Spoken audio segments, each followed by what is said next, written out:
শোনো মেয়েরা, আজকে একটি কথা বলবো। সে কথাটা প্রত্যেকটা মেয়ের শোনা উচিত।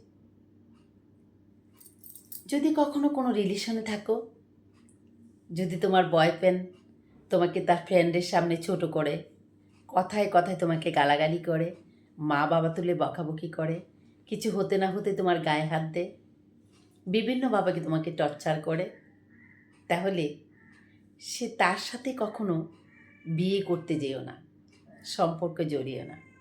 সেই পুরুষ মানুষটা বিয়ের আগেই যখন তোমার সঙ্গে এইসব করে, তাহলে তোমার বিয়ের পর তোমার জীবনটাকে একদম নরক বানিয়ে দিবে। সে ধরনের ভালোবাসার মানুষের সঙ্গে কোনোদিন সংসারে জড়িও না।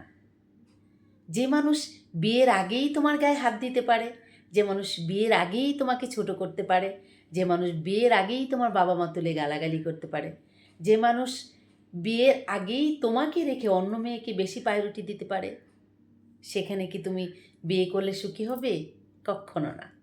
তাই সে ধরনের পুরুষ মানুষের সঙ্গে কখনো সংসার করার স্বপ্ন দেখো না, প্লিজ। প্রত্যেকটা মেয়ের আমার আজকের এই ছোট্ট টিপস একটু এখানে ঢুকিয়ে নিও। Bye bye.